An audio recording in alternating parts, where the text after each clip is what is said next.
Le ciel est ouvert ce matin.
A été brisé.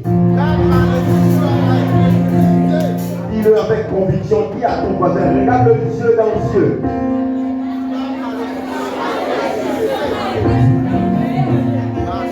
Bien-aimé, le signe d'une spiritualité faible est la cause de la malédiction. Est la cause d'un joug. C'est parce qu'il y a un joug qui pèse et ça entraîne une faiblesse dans la spiritualité. Dis à ton voisin que ta malédiction a été brisée.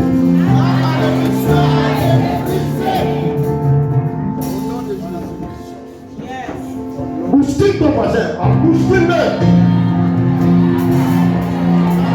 Dis ta malédiction a été brisée.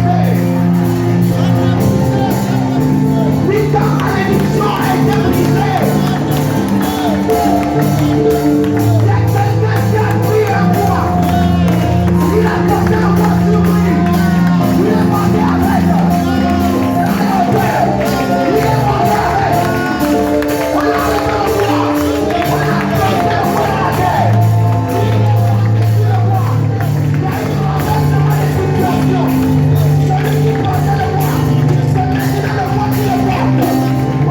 Celui qui le a apporté, la malédiction est sur lui. Maudit quiconque est pogné au bois. Ta spiritualité doit monter. Non, je ne peux pas parler à quelqu'un de je dis ta spiritualité doit monter.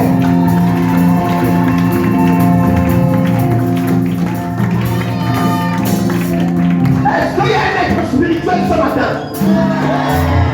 Bien-aimés, nous ne sommes pas comme le commun des mortels. Le commun des mortels, c'est le commun des mortels. Mais nous sommes dans une ferme surnaturelle. Alléluia. Là où Dieu a pris quelque chose de naturel qu'on appelait la terre.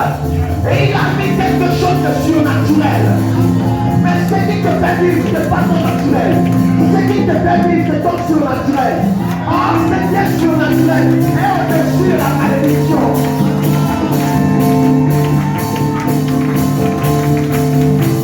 On dirait que la personne vous dit, je suis venu ne pas arriver ce matin.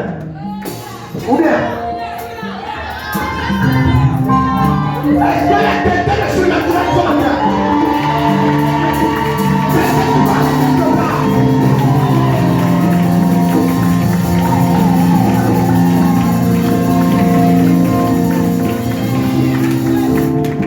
Alléluia. Acclame pour la présence de Dieu.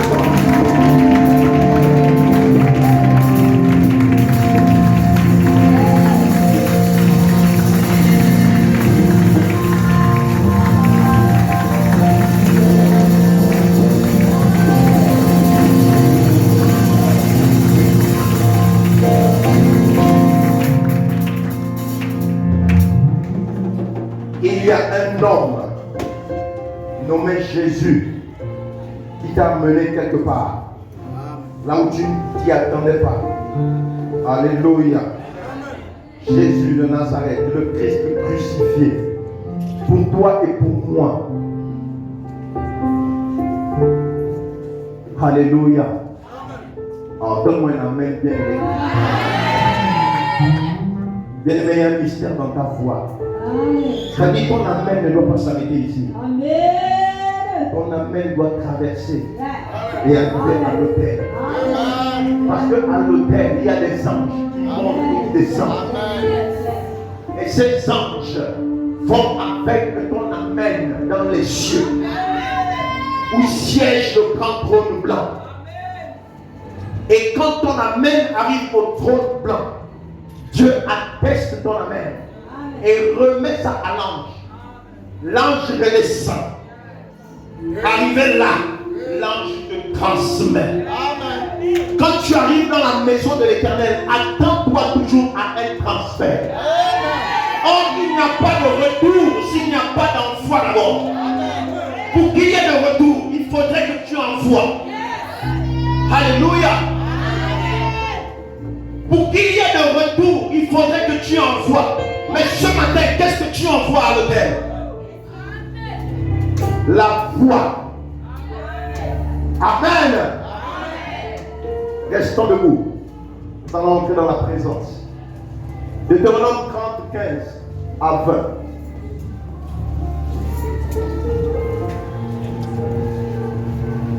Je bénis l'Éternel des armées ce matin, qui me fait ce privilège d'être présent au milieu de vous. Je bénis mon Père, l'ange de la maison, qui a permis à ce que je sois là. Alléluia. Et je bénis le peuple de Dieu ce matin, qui s'est présenté. Ce n'est pas donné à n'importe qui de se lever, de vaincre le sommeil, de vaincre la fatigue, de vaincre la lourdeur et de venir dans la maison de l'Éternel. Quelqu'un n'a pas dit amen pour lui. Alléluia. Deutéronome 30, 15 à 20. Je lis la parole de Dieu. Vois, je mets aujourd'hui devant toi la vie et le bien, la mort et le mal. Dans d'autres versions, on parle du malheur. Car je te prescris aujourd'hui d'aimer l'Éternel ton Dieu, de marcher dans ses voies et d'observer ses commandements, ses lois et ses ordonnances, afin que tu vives et que tu multiplies et que l'Éternel ton Dieu te bénisse dans le pays dont tu vas entrer en possession. Mais si ton cœur se détourne, si tu n'obéis point et si tu ne laisses entrer à te entraîner, à te prosterner devant d'autres dieux et à les servir, je vous déclare aujourd'hui que vous périrez, que vous ne prolongerez point vos jours dans le pays dont vous allez entrer en possession, après avoir passé le Jourdain. J'en prends aujourd'hui à témoin contre vous le ciel et la terre. J'ai mis devant toi la vie et la mort, la bénédiction et la malédiction. Choisis la vie afin que tu vives toi et ta postérité, pour aimer l'Éternel ton Dieu, pour obéir à sa voix et pour t'attacher à lui, car de cela dépend ta vie et la prolongation de tes jours. Et c'est ainsi que tu pourras demeurer dans le pays de l'Éternel, que l'Éternel a juré de donner à tes pères, Abraham, Isaac et Jacob. Amen. Amen. À la suite, je vais ajouter Majopa. Quelqu'un n'a pas dit Amen. Amen. Abraham, c'était pour les autres. Moi, je suis au temps de Matouba. Amen. On s'assoit dans sa glorieuse présence. La gloire est dans le choix de Dieu. Alléluia. Pour ceux qui sont à l'école, la gloire est dans le choix de Dieu. Comme nous les chrétiens, nous aimons beaucoup les thèmes. La gloire est dans le choix de Dieu. Mais la Bible dit que nos voix ne sont pas nos voix et que les voix de l'Éternel ne sont pas nos voix et que les voix des hommes ne sont pas les voix de l'Éternel. Les pensées de Dieu ne sont pas les pensées des hommes et que les pensées des hommes ne sont pas les pensées de Dieu. Alléluia. Ici, Dieu va parler au peuple d'Israël. Et Dieu va dire à son peuple que aujourd'hui, je mets devant toi la vie et le bien, le malheur, la mort et le mal, car je te prescris aujourd'hui d'aimer l'Éternel ton Dieu, de marcher dans ses voies et d'observer ses commandements, ses lois et ses ordonnances, afin que tu vives et que tu multiplies et que l'Éternel ton Dieu te bénisse. Bien-aimé, la vie se résume à un choix. La vie d'un homme, qu'elle soit en bien ou en mal, se résume à un choix. Amen. Dieu va mettre Adam et Ève dans le jardin d'Éden. Et Dieu va poser une condition qui va permettre à Adam et Ève de choisir. Alléluia. Amen. Mais Dieu ne nous forcera jamais à faire un choix. Dieu va nous proposer un choix. Et le libre arbitre nous revient de choisir le mal ou de choisir la vie. Mais Dieu, dans son amour incommensurable, va nous demander de choisir toujours la vie. Alléluia. Amen. Mais le mal aussi est une vie. Amen. Amen. Ce matin, je veux amener le peuple de Dieu à s'asseoir et de comprendre dans quel choix il s'est engagé. Amen. Alléluia. Amen. Dieu va dire à Adam, voici, tu mangeras de tous les arbres du jardin. Bien, je veux te rappeler que si tu as compris la Genèse, tu as compris toute la Bible. Amen. Parce que la Genèse en elle-même résume toute la Bible. Yes. Il va dire à Adam, tu mangeras de tous les arbres du jardin, mais quant à l'arbre du bien, quant à l'arbre de la connaissance du bien et du mal, tu n'en mangeras point, car le jour où tu en mangeras, tu mourras. Adam était libre de manger comme de ne pas manger. Alléluia.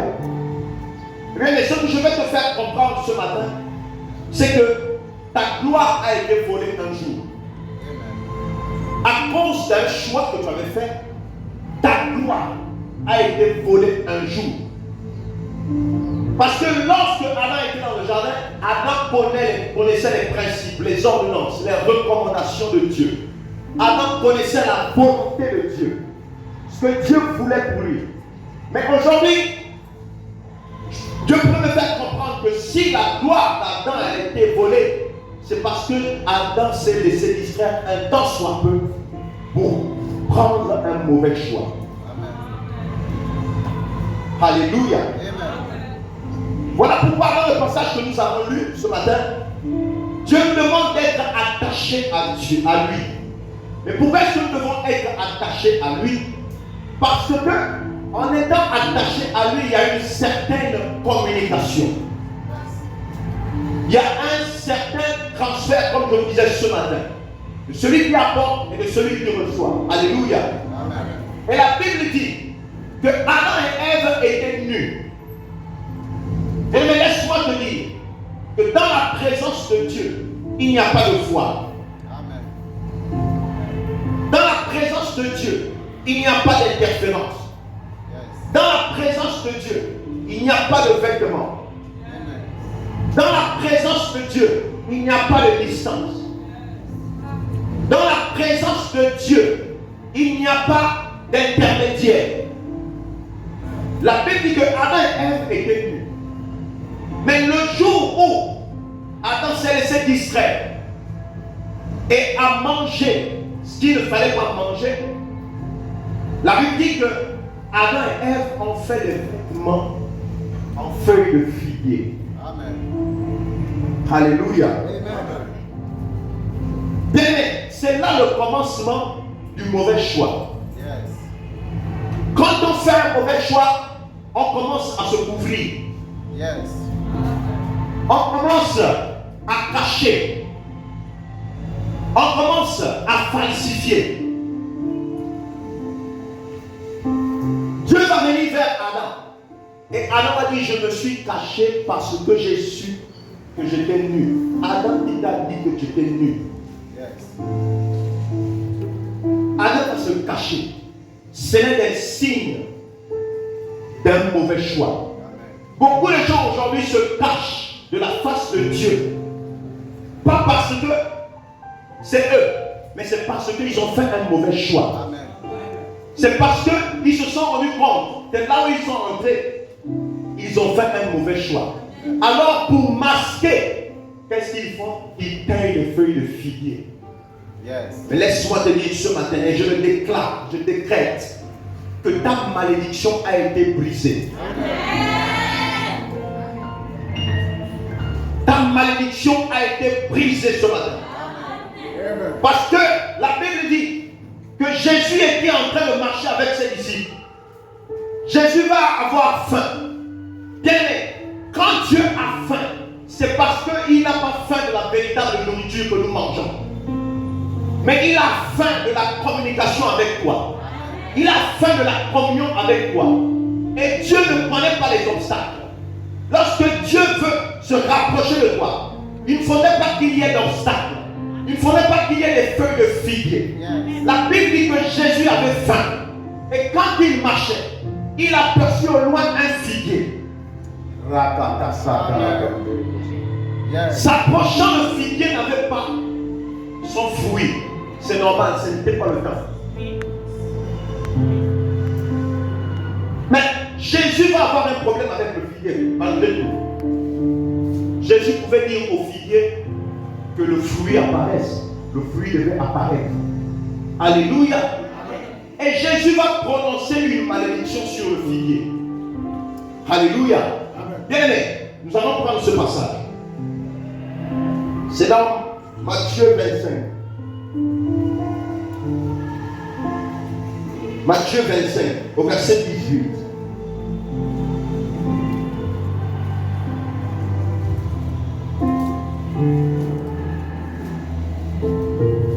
Matthieu 25, 18 à 19. Non, on va prendre Marc 11. Pardon. Marc 11. Marc 11, 12 à 14. Voilà. J'aime la version de Marc. Le lendemain, après qu'ils furent sortis de Béthanie, Jésus eut faim. Apercevant au loin un figuier qui avait des feuilles, il alla voir s'il trouvait quelque chose. Alléluia. Amen. Et s'en étant approché, il ne trouva que des feuilles, car ce n'était pas la saison des figues.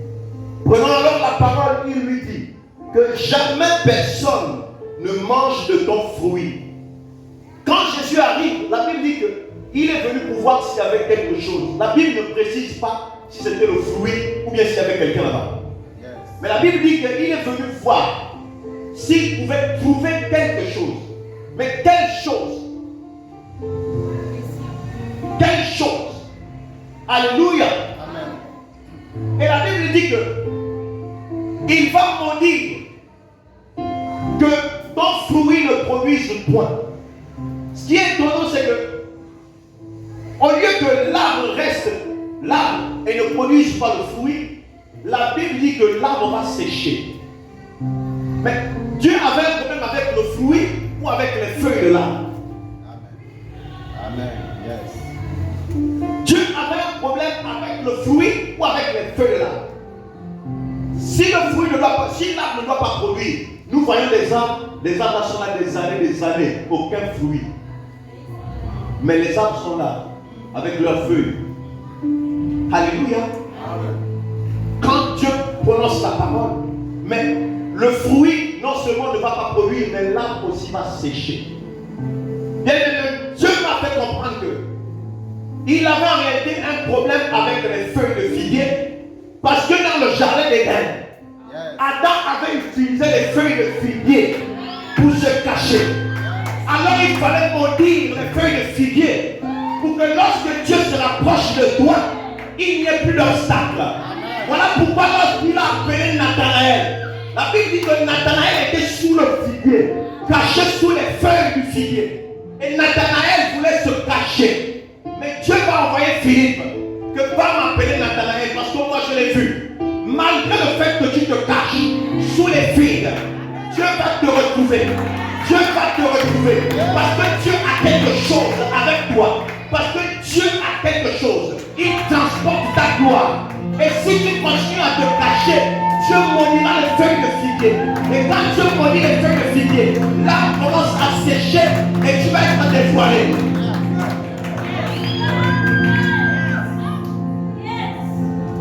Alléluia. Voilà pourquoi beaucoup ont honte, parce qu'ils sont déjà dévoilés. Dieu a maudit les feuilles du figuier. Amen. Oh, ça, et quand Nathanaël va arriver devant le Seigneur, il voulait embrouiller Dieu. Beaucoup cherchent à embrouiller Dieu. Mais on ne peut pas embrouiller Dieu bien. Dieu va dire à Nathanaël, quand tu étais caché là-bas, je t'ai vu. Bien-aimé, la Bible dit, repartons dans le jardin. La Bible dit que Dieu va sacrifier un agneau pour remplacer les feuilles de figuier. Amen. Amen. Est-ce que quelqu'un est là? Amen. Quelqu'un est là ce matin? Amen. Dieu va sacrifier un agneau pour remplacer les feuilles de figuier. Bien-aimé, ta gloire est liée à une alliance. Amen. Ta gloire est liée à une alliance. Yes. Beaucoup sont en train de parler, je suis éprouvé. Je suis éprouvé, je suis ceci. Dieu ne peut pas t'éprouver s'il n'a pas d'abord donné un signe. C'est impossible. Si tu n'as pas reçu le signe et que tu es dans une position de souffrance, laisse-moi te dire que tu es sous une malédiction.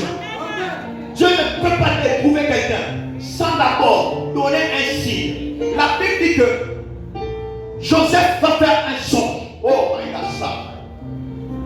Joseph va mener le songe de son père. Il va dire, papa, j'ai fait un rêve. La lune, le soleil, la lune, les étoiles et 11 étoiles se prosternaient devant moi. C'était le signe de l'épreuve de Joseph.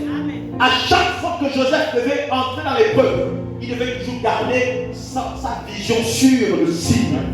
Si tu es dans l'épreuve, quel est le signe que Dieu t'a montré pour supporter l'épreuve?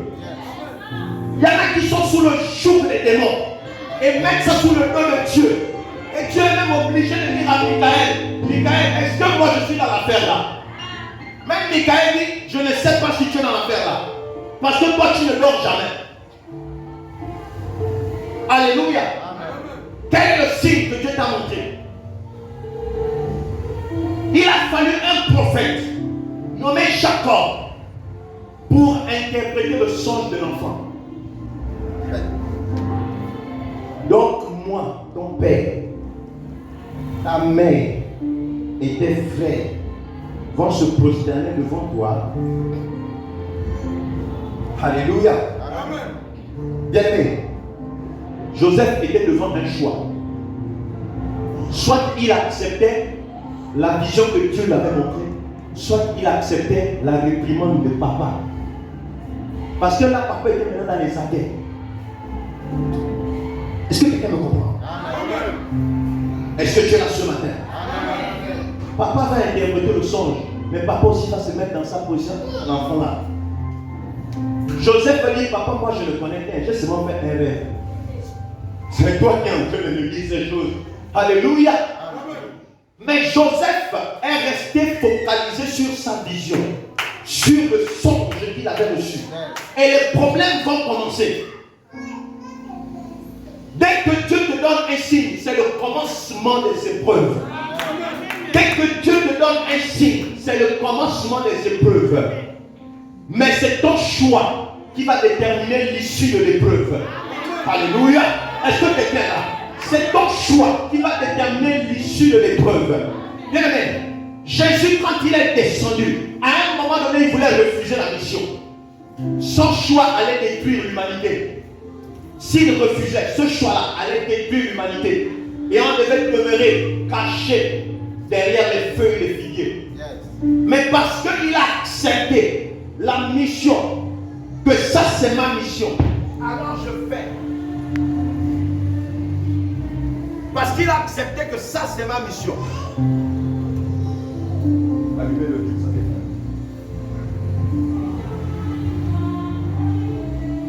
Alléluia. Amen.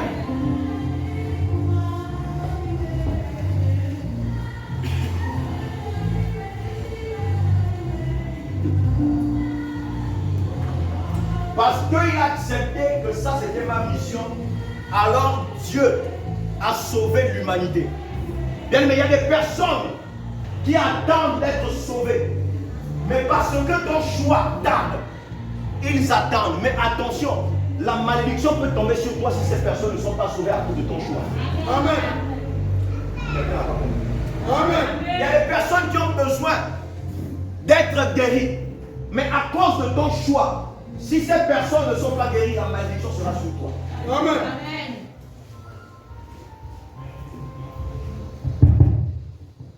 Alléluia. Amen. Que le nom de Dieu soit glorifié ce matin. Amen. Même sans les micros, on peut ouvrir, n'est-ce pas? La voix doit porter. Alléluia. Amen. La Bible dit que les problèmes, c'est pas la Bible qui dit, je paraphrase, les problèmes de Joseph vont commencer. Il sera maintenant mal vu par ses frères. Certainement aussi par son père. Et au point où il sera vendu, au point où il va se retrouver dans un endroit. Bien aimé, quand tu rentres dans une épreuve, il y a une preuve. Amen. Amen. Et la preuve de l'épreuve, c'est le vêtement. C'est le vêtement. Parce que en fonction du vêtement que tu vas recevoir, ça va déterminer soit si c'est une malédiction, soit si c'est une gloire. Amen. Alléluia. Amen. Mais pendant que Jacob parlait, il ne savait pas qu'à cet enfant-là, il avait donné un vêtement multicolore. Et c'est l'influence de ce vêtement qui attirait la gloire sur l'enfant. Quelqu'un n'est pas. Je bénis le Seigneur pour le pasteur qui a parlé des vêtements mercredi. Amen. Le vêtement est une preuve d'accusation. C'est à partir du vêtement qu'on peut t'accuser. Mais c'est aussi à partir du vêtement que Dieu peut trouver l'innocence dans l'accusation. Quand on va t'accuser à travers le vêtement que tu auras, c'est Dieu, le juge suprême, qui saura si tu as tort ou si tu as raison. Mais qu'on ne te trouve pas dans les faits d'accusation. Mais pourquoi ne te trouve pas dans les faits d'accusation? C'est ton choix qui va déterminer le résultat de l'accusation. Alléluia. La Bible dit que lorsque les frères ont vendu Joseph, Joseph n'avait plus son vêtement. On avait enlevé le vêtement de la gloire. Tout comme on avait arraché la gloire d'Adam dans le jardin. La gloire de Joseph venait d'être enlevée par ses frères.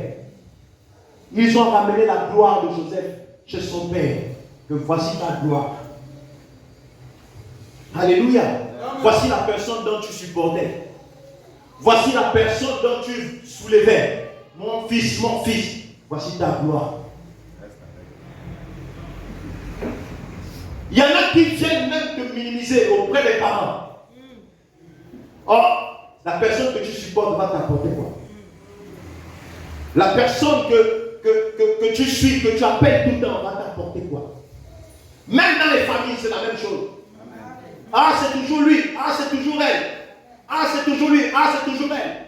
Et derrière, il y a ce qu'on appelle la conspiration. Il y a des personnes qui ont conspiré sur ta vie. Il y a des personnes qui ont prononcé des paroles pour que la malédiction tombe sur toi. Mais ils ne savent pas qu'en enlevant d'abord le vêtement de ta gloire, ils te parlent d'une certaine malédiction. Mais laisse-moi te dire ce matin que ce n'est pas parce que on a enlevé le vêtement de ta gloire que la gloire n'est plus là. La gloire est là avec toi. Elle t'accompagne. Pour eux, ils vont se dire que tu n'étais rien. Mais la gloire est là. Alors Dieu peut me faire comprendre que le soleil, la lune et les étoiles sont liés à des personnes. Ils peuvent enlever ton vêtement. Mais tant qu'ils n'ont pas touché à ton étoile.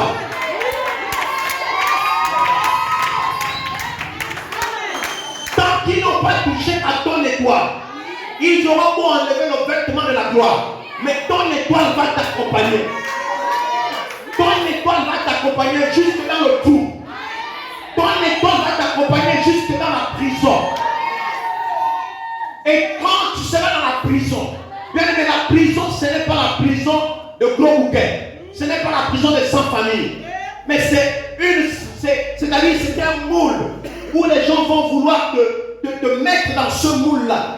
Que lui, il est maintenant pareil comme nous. Bien aimé, tant qu'ils n'ont pas touché ton étoile, tu ne seras jamais comme eux.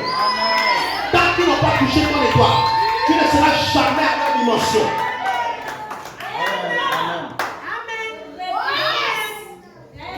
Alléluia.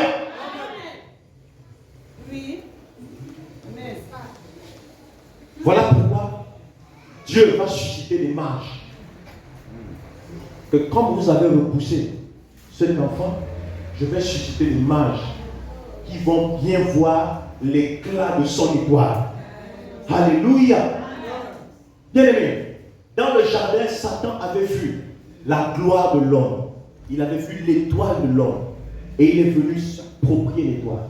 Mais quand le Seigneur vient, la même image se reproduit. Et cette fois-ci, c'est avec les mages. Les mages, ce sont des magiciens. Ceux qui consultent les divinités. Alléluia. Ils sont pareils que le serpent. Quand ils vont voir l'image de Dieu, l'étoile de Dieu, de Christ. Sinon, je reprends. Quand ils vont voir ton étoile, ils vont venir, ça va les attirer. Bien, mais la gloire attire toute personne, bonne comme mauvaise. Mais laisse-moi te dire ce matin que les mauvaises personnes qui vont être attirées par ton étoile ne viendront pas pour confirmer la malédiction, mais viendront avec des présents, de l'or et de l'encens. Oh, quel n'est pas venu ce matin? La Bible dit que les mages vont venir. Quand ils vont arriver, ils vont dire, nous sommes venus adorer le propriétaire de l'étoile. Alléluia. Nous sommes venus adorer. En réalité, ils ne doivent pas venir adorer. Ils doivent venir récupérer l'étoile et partir pour travailler avec. Mais c'est à cause du choix que tu vas faire. Ton étoile peut être récupérée par quelqu'un. Voilà pourquoi tu es dans des temps de souffrance, dans des temps de calamité, dans des temps de honte. Parce que ton étoile a un temps soit peu été voilée. Alléluia. On peut aller.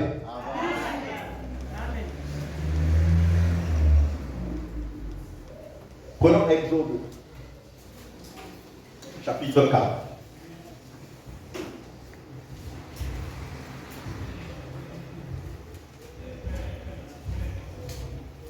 Mais avant Exode, nous allons d'abord prendre Jean 17. Jean 17. 22.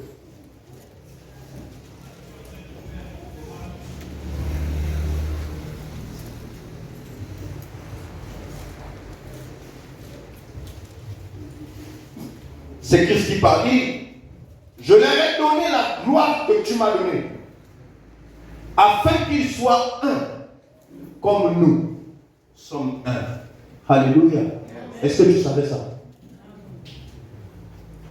Dieu, le Seigneur t'a donné la gloire que Dieu a donnée à Christ. Yes. Alléluia. Amen. Maintenant, tu es rentré dans le temps où tu dois manifester ta gloire. Amen. Tu es rentré dans l'ère où tu dois manifester ta gloire. Parce que ta gloire est précieuse aux yeux de Dieu. Vous savez, la gloire est un héritage. Yes. La gloire n'est pas une grâce. La gloire, c'est ta propriété. Amen. La grâce, c'est quelque chose que tu ne mérites pas, mais qu'on te donne. Or, la gloire, ça, tu mérites ça. Parce que tu es maintenant comme Dieu. Et parce que tu as été fait à l'image de Dieu. Et donc, la gloire n'est pas une grâce. Ah, Dieu m'a fait grâce, j'ai reçu la gloire. Non. Le diable n'a pas besoin de la grâce. Le diable, lui, a besoin de ce qui t'appartient. Pour te rendre quoi, ridicule. Pour te mépriser. Alléluia. Dieu peut faire grâce à qui veut, à tout moment. Mais la gloire, dès que tu es né, tu nais avec ta gloire. Quand tu marches avec ta gloire. Voilà pourquoi ne permets pas que quelqu'un méprise ta dignité. Parce que ta dignité, la gloire aussi est là-dedans. Alléluia. Quand quelqu'un méprise déjà ta gloire, c'est que tu as perdu la gloire. Amen. C'est que tu as perdu la gloire. Et Dieu va dire, Christ va dire, je leur ai donné la gloire que tu m'as donnée. Mais la malédiction qui pesait sur toi a été ôtée. Amen. Le jour où le Seigneur, comme je le disais d'entrée de jeu, a pris le bois, il l'a mis sur son dos et il est monté avec. Au sommet, ce n'est plus lui qui porte le bois, c'est maintenant le bois qui le porte. Amen. Qui comprend ça? Amen. Ce n'est plus lui qui porte le bois, c'est maintenant le bois qui le porte. Le figuier qu'il avait maudit a commencé à produire le fruit. Yes. Le figuier qui avait été maudit a commencé à produire le fruit. Ah, quelqu'un ne comprend pas la profondeur. Christ était devenu le fruit du figuier. Yes. Il n'y a plus de figuier maudit. Quand tu vas arriver maintenant à ce figuier-là, il y aura maintenant le fruit. Le fruit va te nourrir. Le fruit va te nourrir. Le bois qui voulait te porter, c'est maintenant Christ qui est sur ce bois-là. Et le bois a pris toute la malédiction. La Bible dit que son vêtement, qui était un vêtement, qui n'était pas un vêtement ordinaire, un vêtement qui était fait de fin lin, on a arraché ce vêtement. Mais on n'a pas arraché ce vêtement parce qu'il fallait l'arracher. On a arraché ce vêtement parce que quelqu'un devait porter ce vêtement. On a enlevé ce vêtement parce que toi tu devais porter ce vêtement. On a enlevé ce vêtement parce que moi je devais porter ce vêtement. On a enlevé ce vêtement parce que ton frère devait porter ce vêtement. On a enlevé ce vêtement parce que ta soeur devait porter ce vêtement. Voilà pourquoi les soldats, la Bible dit que les soldats étaient en train de discuter le vêtement. Qui devait porter le vêtement? Alléluia.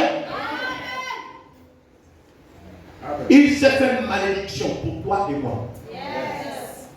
La malédiction qui pesait sur moi a été ôtée.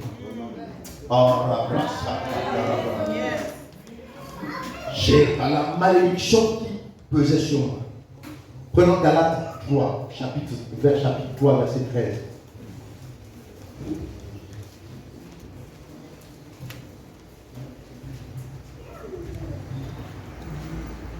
Galates 3, chapitre 3, oui, verset 13. La Bible dit, Christ nous a rachetés de la malédiction de la loi, étant devenu malédiction pour nous. Car il est écrit, maudit est quiconque est pendu au bois. Amen. Amen. Mais quel est le choix que tu as fait pour que la malédiction ne pèse plus sur toi?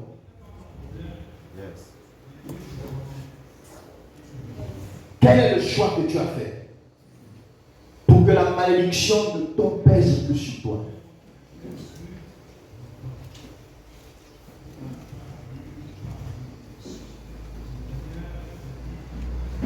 Nous repartons dans notre texte de base.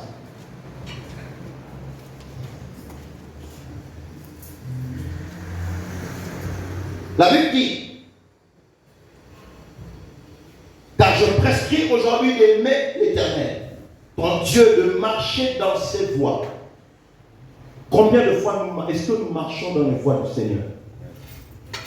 Est-ce que nous aimons Dieu? Est-ce que nous marchons conformément aux voies du Seigneur? Mais je disais autrefois que la Bible c'est la lettre. Mais derrière cette lettre, il y a une puissance qu'il faut chercher à comprendre. Et la manière dont tu comprends, c'est la manière dont tu vas marcher. La manière dont tu comprends, c'est la manière dont tu vas marcher. Si tu comprends ça la tête en bas, les pieds en l'air, c'est comme ça que tu vas marcher. Alléluia. Si tu comprends ça dans les hauteurs, tu marcheras dans les hauteurs. Mais si tu te limites à la lettre, tu mèneras une vie de religion. Tu vas mener une vie de religion. Ah, la Bible c'est écrit, non? C'est écrit, oui. Mais est-ce que tu as compris ce qui est écrit? Est-ce que tu as cherché à comprendre ce qui est écrit? Voilà pourquoi beaucoup sont sous le joug de la malédiction. Parce qu'ils ne comprennent pas. La Bible dit ici, au verset 17, il dit, mais si ton cœur se détourne, et si tu n'obéis point, et si tu ne laisses entraîner à te prosterner devant d'autres dieux et à les servir, je déclare aujourd'hui que vous périrez. Et ce qui m'intéresse ici, c'est l'obéissance. La Bible dit que l'obéissance vaut mieux que les sacrifices. Mais l'obéissance en lui-même est un sacrifice. Parce que pour obéir, ce n'est pas facile. Pour obéir, il faut lutter fort. Pour obéir, il faut accepter la livatine. Mais pour prendre la livatine, c'est un sacrifice. Alléluia. Il dit, je ne voudrais pas que vous soyez dans la désobéissance. Aïe. Mais effectivement, la malédiction vient non pas parce que nous avons forniqué, volé, triché, tué. Mais la malédiction vient parce que nous avons désobéi. Amen. Le reste, là, ce sont les conséquences. Amen. Tant que tu obéis, tu n'es pas dans les conséquences. Amen. Mais dès que tu obéis, tu vas forcément tomber dans les conséquences de la désobéissance. Ou je dirais même les fruits de la désobéissance. Le meurtre, tout ce que la Bible dit dans Galates. Alléluia. Amen. Il dit, si vous écoutez ma voix, et si vous obéissez à ma voix, est-ce que tu écoutes la voix de Dieu ou tu écoutes la voix des démons?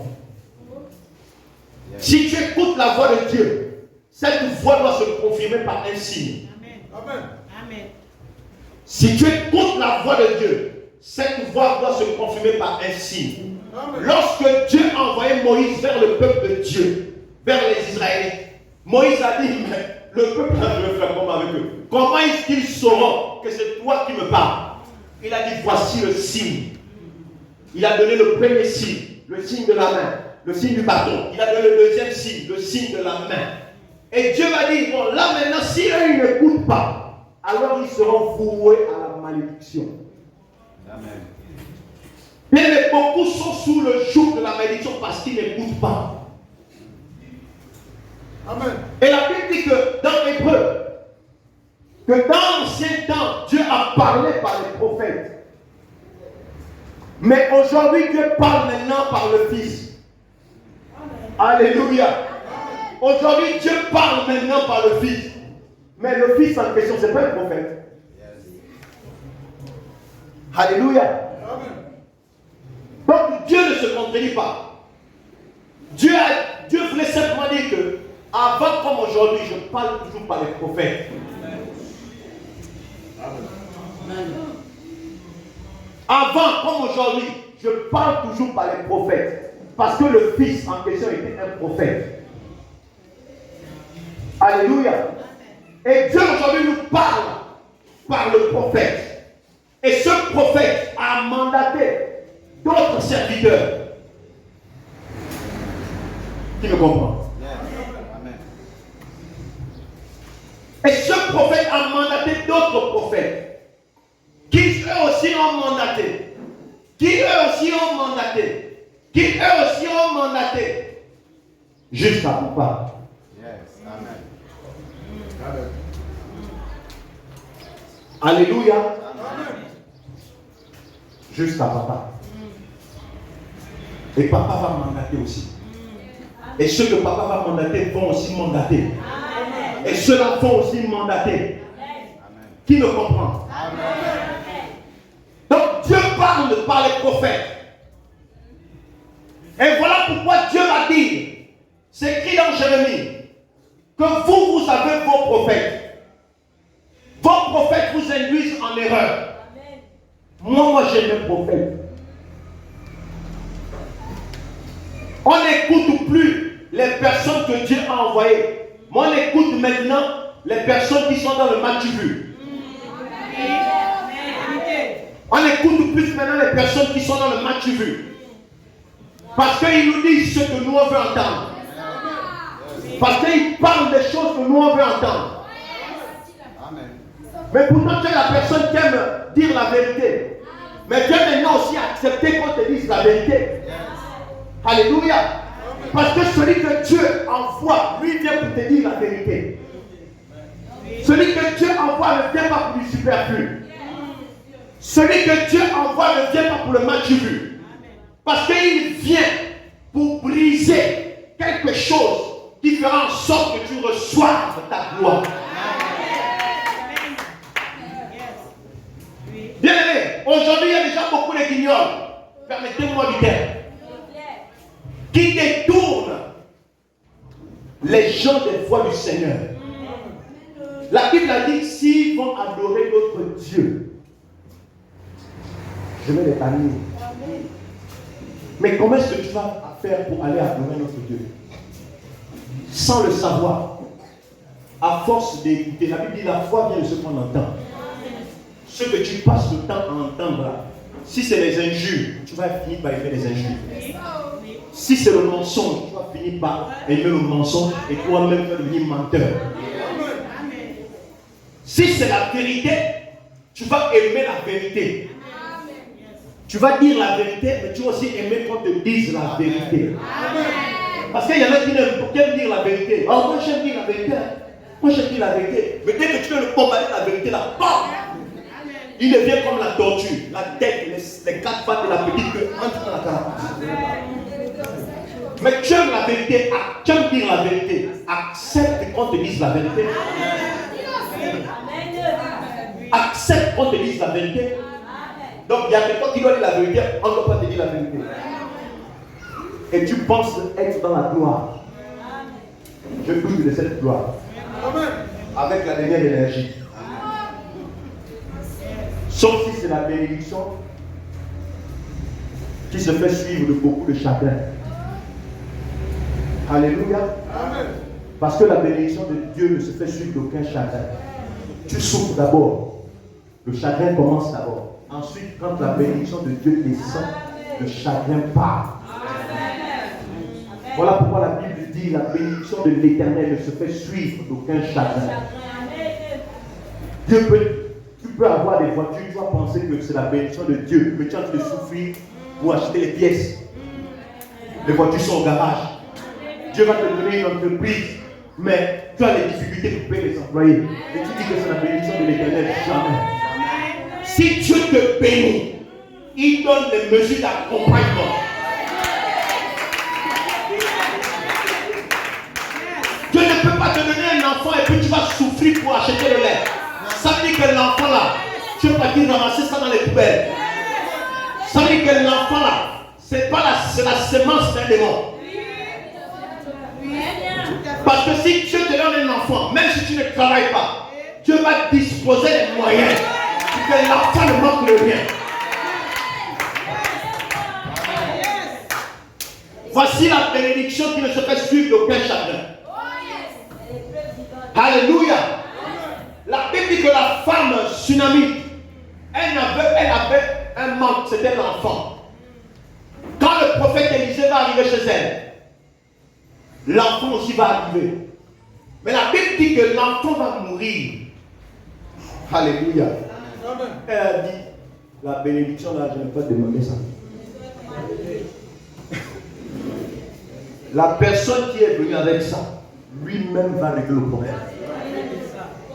Quand Dieu te bénit, ce n'est pas que tu n'as pas demandé la bénédiction. Mais c'est parce que Dieu a vu le besoin. Donc si tu es en train de souffrir, si la bénédiction là te fait souffrir, prends. Mais ton choix, si tu restes dans le choix où c'est Dieu qui m'a béni, on va encore faire comment? Tu vas finir l'argent pour aller dans les hôpitaux. La tsunami t'a dit, moi je n'ai pas l'argent pour aller dans l'hôpital. Qui a demandé le bébé là? Je n'ai pas l'argent pour aller dans l'hôpital. Il n'y a pas la crème geste, il n'y a pas. La crème geste ne passe pas. La personne qui est venue parler là, lui-même va régler le problème. La Bible dit qu'elle va soulever l'enfant, elle va partir avec l'enfant chez le serviteur de Dieu. Parce que c'est lui qui avait proclamé la parole. Alléluia. Est-ce que vous revenez souvent vers les personnes qui proclament les paroles? Elle va faire face à son mari. Chérie, il y a quel problème? My God. Tu as un cadavre de mère, tout va bien. Qui peut faire ça? Tu as le cadavre dans les mains. Tu sors là. Taxi. Maman, l'enfant la bouche, non, tout va bien. Si ce n'est pas Dieu qui marche avec toi, quelqu'un ne peut pas parler comme ça. Si ta foi n'est pas basée sur Dieu, ton regard n'est pas fixé sur les voies de Dieu, quelqu'un ne peut pas parler comme ça.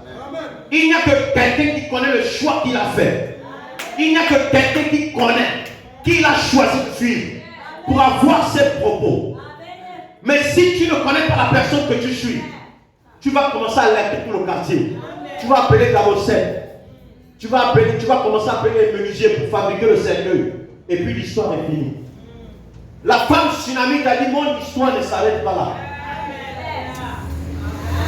Comme mon histoire ne s'arrête pas là, celui qui a commencé l'histoire là doit faire en sorte que l'histoire continue. Alléluia. Celui qui a commencé avec cette affaire doit faire en sorte. Oh my God, ratataraba. Celui qui m'a mis dans le trou doit faire en sorte qu'il me fasse sortir du trou. Ce sont les frères de Joseph qui l'ont fait sortir du trou. Ils avaient mis Joseph. Ils pouvaient simplement fermer et puis la paix était finie. Mais ce sont ces mêmes frères qui vont venir, qui vont prendre Joseph, qui vont le vendre. Les personnes à qui on a vendu Joseph, eux aussi vont aller le vendre. Alléluia. Bien, tant que ton étoile brille, ton histoire n'est pas finie. Tant que ton étoile brille, ton histoire n'est pas terminée. Il n'y a que celui qui fait briller ton étoile qui peut décider de ton histoire. Il n'y a que celui qui donne de l'éclat à ton étoile qui peut décider de ta destinée. Un esprit ne peut pas décider de ta destinée. Mais l'esprit va chercher à détourner. Oui. Amen.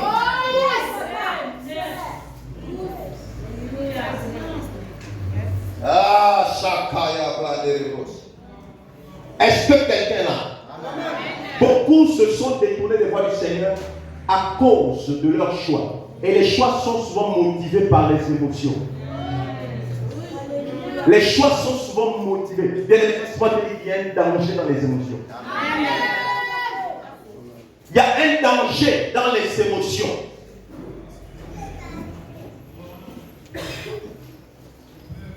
Alléluia. Un gros danger dans les émotions.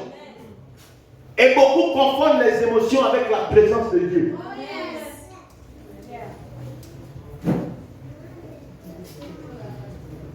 Les gens confondent les émotions avec la présence de Dieu. Bien, mais Dieu n'est pas dans les émotions. Dieu est dans le fait accompli. Dieu Les émotions sont issues de la peur, de l'angoisse. Les émotions, c'est le commun des mortels. Lorsque Noé va venir vers le peuple, il va dire, les gars, venez, on va partir. Mais ils étaient dans les fêtes. Ils étaient dans les émotions du commun des mortels. Bien, faites attention avec la sagesse des hommes. La sagesse des hommes est trompeuse, mais la sagesse de Dieu ne trompe pas. La sagesse de Dieu ne trompe pas.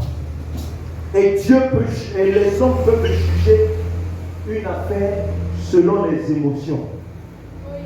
Mais Dieu ne juge pas selon les émotions. Dieu juge selon la justice. Alléluia. Dieu juge selon la justice. Donc quand tu fais ton choix, Dieu te juge selon ton choix. Il ne te juge pas selon la souffrance que tu vois là-bas. Alléluia. Dieu te juge selon ton choix. Faisons attention aux émotions. Parce que les émotions nous détournent des voies du Seigneur.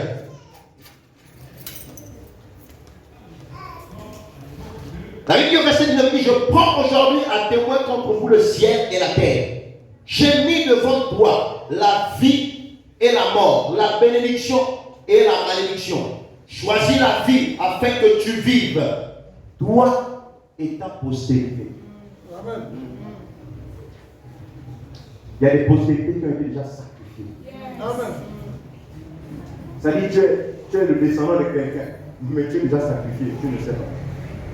À cause du choix qui a été fait. Alléluia. Amen. Mais laisse-moi te dire ce matin, bien-aimé.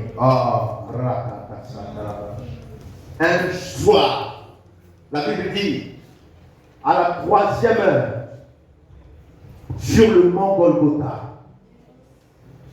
le ciel est prêt et fragile.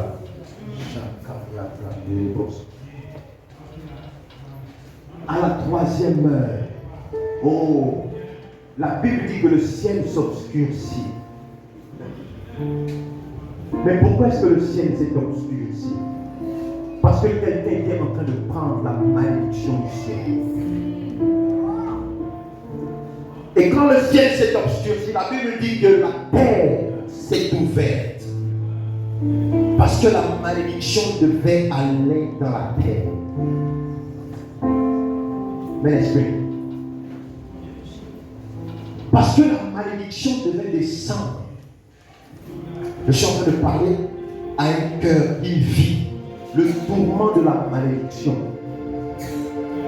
Je suis en train de parler à un cœur qui est en train de subir les sévices de la vie.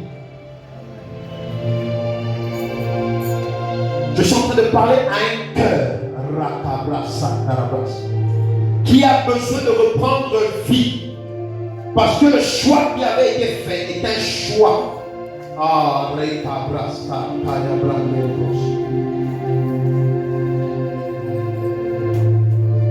Bien, même quand Abraham a choisi d'aller vers la serpente, Dieu n'a pas maudit ce choix, mais Dieu a béni le fruit de ce choix. Je vais te dire ce matin,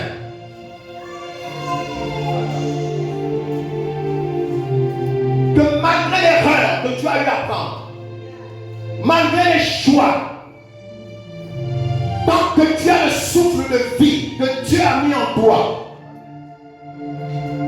Dieu peut dire une chose aujourd'hui, il est Dieu, et dire une autre demain. Parce que Dieu connaît qu'avec toi, il va conquérir les territoires. Parce que Dieu sait qu'avec toi, il y a des familles qui seront restaurées. Parce que Dieu sait qu'avec toi, il y a des entreprises qui ne pourront pas fermer. Les occultistes ont compris ça. Même s'ils sont à la tête des entreprises, ils auront toujours besoin de ceux qui ont Dieu pour maintenir le calme dans leurs entreprises. Tant que Joseph était le gérant de l'Égypte, l'Égypte ne devait pas sombrer. Parce que Joseph était le métronome de l'Égypte, l'Égypte ne devait pas sombrer. Et le vêtement que ses frères avaient enlevé et donné à son père,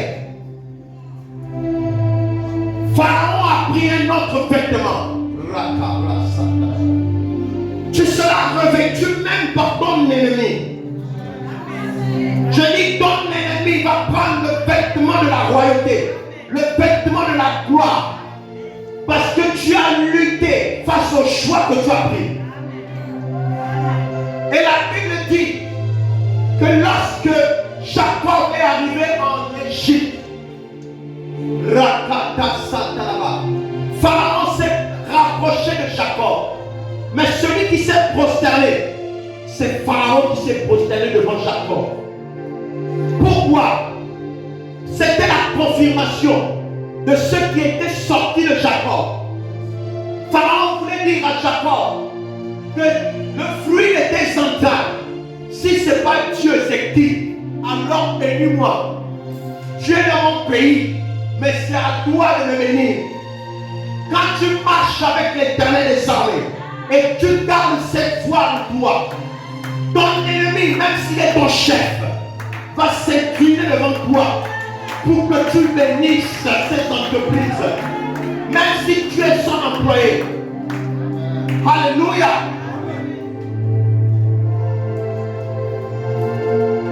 Qui t'a méprisé dans ta famille? Qui? Alors ceux-là vont se prosterner devant toi. Voici le songe de Joseph qui était en train de s'accomplir. Lorsque tu gardes tes foi, lorsque tu gardes ta pensée, ta vision sur les voies du Seigneur, ta promesse s'accomplit. Ta promesse s'accomplit. Et Christ va dire, tout est accompli. Je n'ai plus rien à prouver. Bien-aimé, ta malédiction a été brisée. Tu n'as plus rien à prouver à qui que ce soit. Tu n'as plus rien à démontrer à qui que ce soit. La seule chose, c'est de garder le cap sur les voies du Seigneur. Ne te détourne pas vers les dieux étrangers. Alléluia. Chaque naissance est un besoin pour l'humanité. Ta naissance est un besoin pour l'humanité. Mais beaucoup ne savent pas pourquoi ils sont nés. Non, moi je suis né pour fonder une famille. Qui te l'a dit? Non, moi je suis né pour bâtir les entreprises. Qui te l'a dit? Quelqu'un peut être glorieux étant même à la maison. Mais les gens viendront le consulter. Parce que tu transportes une étoile qui brille plus que toutes les autres dans le ciel.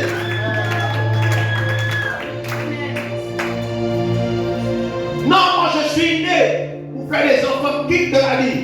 Après les enfants deviennent un fardeau. Après ton travail devient un fardeau. Ce n'est plus Dieu qui t'a donné le travail. Si c'est lui, pourquoi ça devient un fardeau? Alléluia. Après le service devient un fardeau dans l'église. Ce n'est pas Dieu qui t'a appelé à faire le service. Même quand c'est dur. Aucun parmi nous ne pouvait supporter les flagellations de Christ. Personne parmi nous. Même quand on regarde le film là, dès qu'on le tape, on se tape sur le bras. Personne ne pouvait accepter ça. Au premier fouet, tu vas dévoiler les secrets. Au premier fouet, tu vas commencer à dévoiler les secrets. Ne dévoile pas ton secret avant le temps. Ne dévoile pas ton secret avant le temps. Lorsque Jacob a interprété le songe, Joseph savait qui devait finir grand, qui devait finir dans la gloire. Et il a gardé son secret avec lui. Il a transporté son secret dans le trou. Il a transporté son secret dans la prison. Il a transporté son secret dans la maison de Potiphar. Mais c'est quand il est arrivé dans le palais de Pharaon, il a fait sortir son secret. Et Pharaon a dit, ton secret là, s'il n'y a pas que toi, personne d'autre ne pourra le faire. Alors à cause de son secret que tu viens de dévoiler, je te positionne. J'enlève de toi les chaînes de la prison. J'enlève de toi les chaînes de la prison. J'enlève de toi le vêtement de la malédiction. Et je mets sur toi le vêtement de la royauté. Le vêtement de la royauté. Le vêtement de la royauté. Le vêtement de la gloire. Le vêtement de la gloire. Le vêtement de la restauration. Le vêtement de la santé. Il dit, j'enlève sur toi le vêtement de la maladie. Qui a dit que tu étais malade? Mais ce que tu fais sortir de toi, ça ne n'est pas réservé à une personne qui est malade. Ça c'est pour une personne qui se porte bien. Alors je mets sur toi le vêtement de la santé, le vêtement de la restauration. Les gens ont frappé, je mets sur toi le vêtement de la restauration. Dieu est en train de restaurer quelqu'un parce qu'il a brisé la malédiction qui pesait sur toi. Parce qu'il a brisé la malédiction. Le jour qui te laissait tomber, le jour qui te laissait tomber a été ôté. Et Dieu a permis en ce jour de redresser ta vie.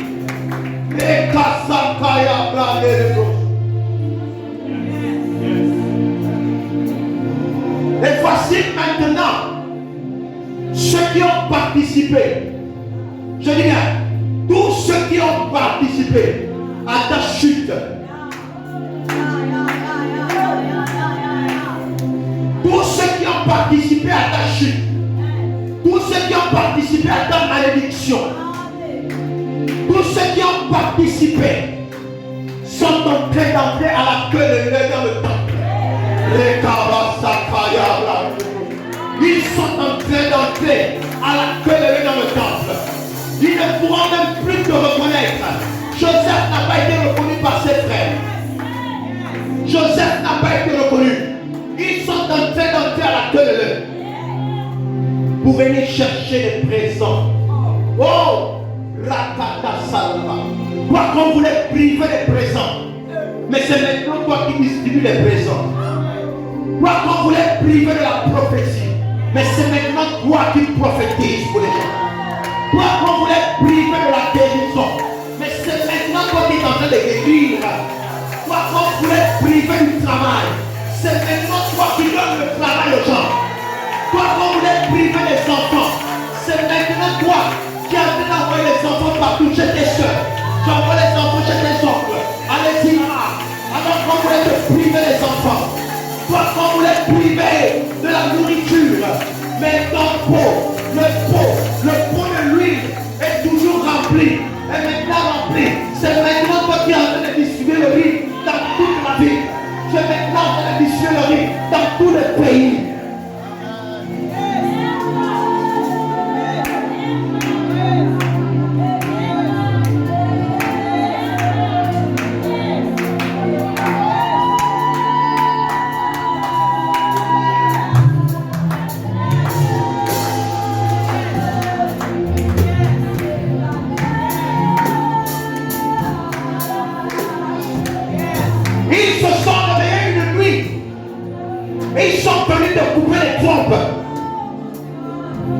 Ils ont pris les ciseaux. Ils ont coupé pas. On va voir. Mais ils ont oublié que celui qui a fabriqué ça connaît le système. Il connaît la manière dont il crée les choses. On va voir où elle aura pas les enfants. Bien aimé, là où il n'y a pas la vie, là où il n'y a pas la vie, dès que le Christ met un pied, il apporte la vie. Il a dit, je te donne ce lieu en héritage. Là où je mets mon pied, j'ai ce lieu en héritage. Même si les gens se sont ligués pour me rendre stérile, mais quand Dieu arrive, la vie, ce qui est mort, prend vie. Ce qui est mort, prend vie. Ce qui est mort, reprend vie. Ce qu'on a tué, reprend vie. Le tout était une forme de mort pour Joseph. La vente à l'esclavage était une forme d'assujettissement. Mais Dieu commence toujours avec un signe. Et il finit son histoire avec un signe. Quand ses frères sont arrivés dans le temple et qu'ils se sont prosternés, la Bible dit que Joseph a enlevé le vêtement. Quand les frères ont vu le signe de la circoncision, ils ont dit, oh, c'est l'enfant qu'on a jeté dans le trou. Voici le témoignage que les gens diront de toi. Mais ça, c'est la fille qu'on a coupé les trompes. Ça, c'est le gars qu'on a privé du travail. Mais comment se fait-il qu'il a des entreprises et que moi je travaille maintenant dans son entreprise? C'est pas possible. Et ils auront du mal. Ils auront du mal à te regarder dans les yeux. Et ils diront, donc son rêve était un véritable rêve et que Dieu était dedans. Et lui, il a gardé les voies de Dieu. Et lui, il a gardé les voies de Dieu. Le choix que tu feras, le choix de Dieu, parce que Dieu te dira toujours, choisis mon choix. Choisis mon choix.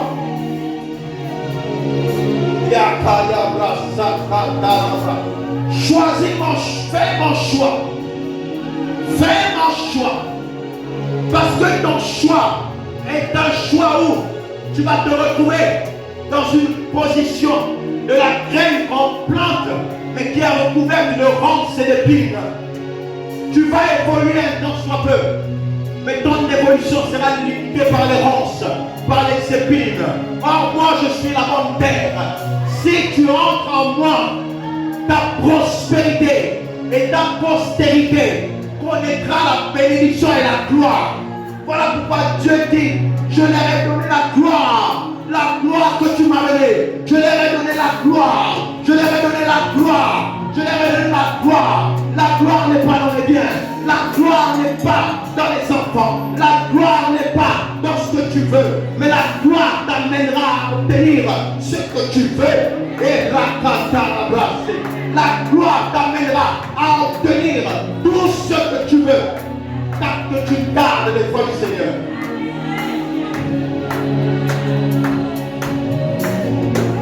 Ce matin, le Christ fait un appel solennel.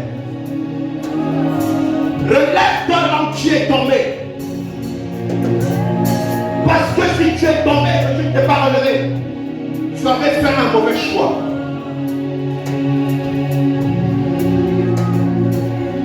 Si tu es tombé et que tu n'arrives pas à te relever, c'est que tu as fait un mauvais choix.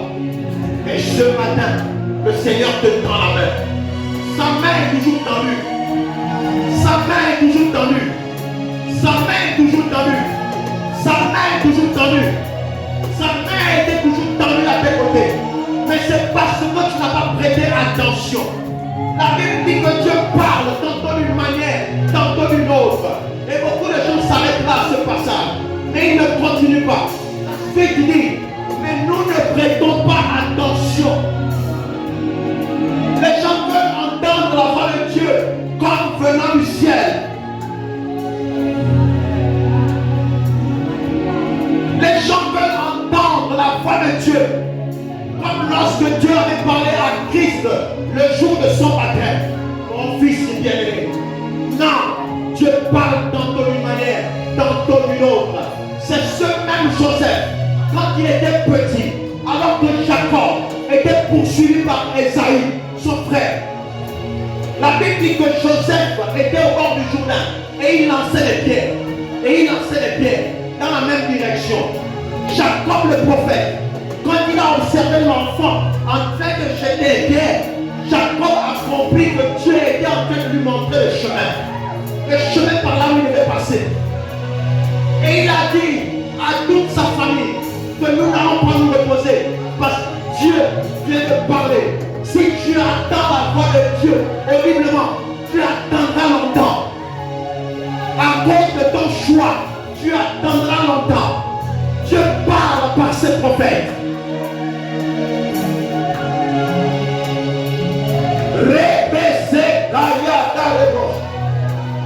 Dieu parle par ses prophètes.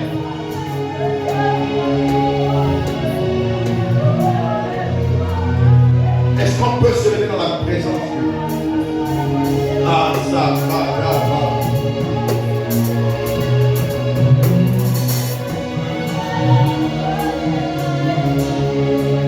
ce matin, le ciel est ouvert au-dessus de ta tête. Parce que ton étoile, on doit voir l'éclat de ton étoile. La gloire est dans le choix de Dieu. Le ciel s'ouvre au-dessus de ta tête.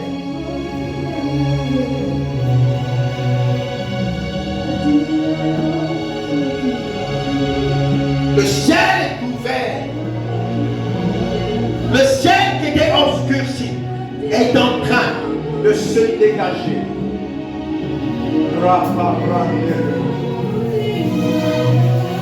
Le ciel est ouvert.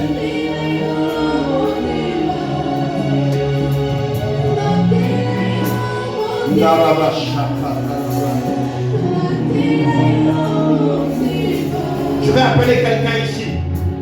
Si tu sais que ta vie s'est arrêtée à un moment donné et que tu vis un éternel recommencement, ta malédiction a été brisée.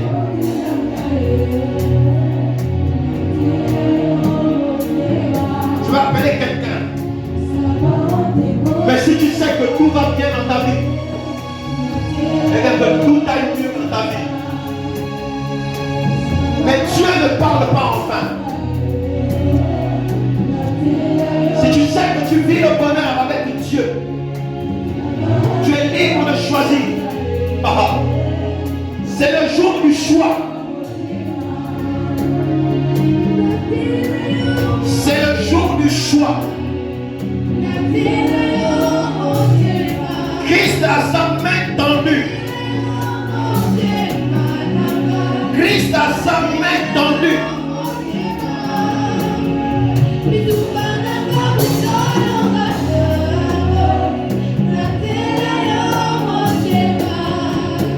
Christ a sa main tendue. La solution n'est pas en moi, mais la solution est dans celui qui m'a envoyé. Et comme il m'a envoyé, je transporte dans ma cruche la solution. Parce qu'il ne peut pas m'envoyer les mains vides. Il m'envoie avec quelque chose. Si tu sais que tu vis le bonheur avec le Christ, vis ta vie de bonheur. Mais sache que tu auras fait un choix aujourd'hui. Et chacun assume les conséquences de ses choix.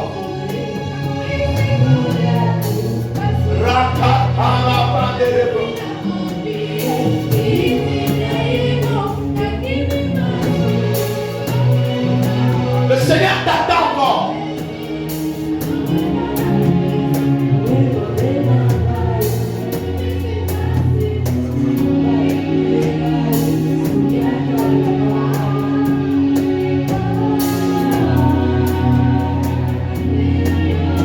L'huile de la restauration, l'huile du rétablissement, l'huile d'un nouveau départ, l'huile qui vient effacer l'ancienne vie.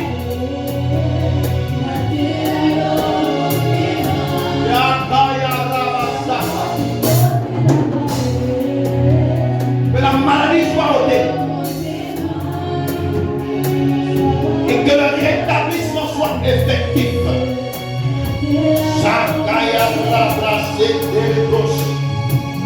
Yebracha. Rakatale brosa. Père, c'est toi qui rétablis. Et c'est toi qui restaure. Je brise l'emprise de la malédiction du recommencement. Oh, là où elle était déjà arrivée, je déclare qu'elle dépasse ses endroits et que sa gloire soit rétablie et que son étoile, à cause de la prise de décision, à cause de son choix,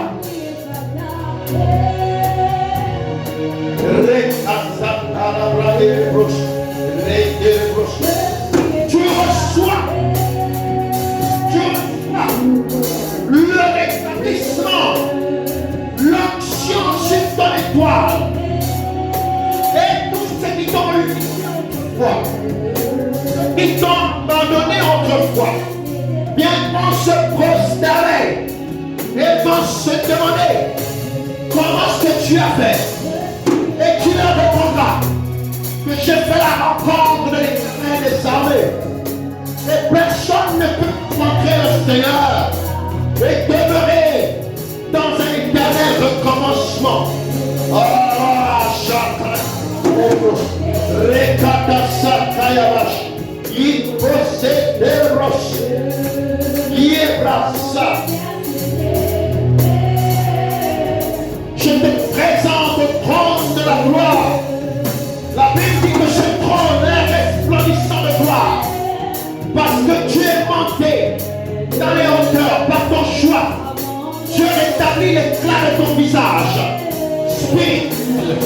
Tu rétablis l'éclat de ta spirituelle. Tu rétablis ton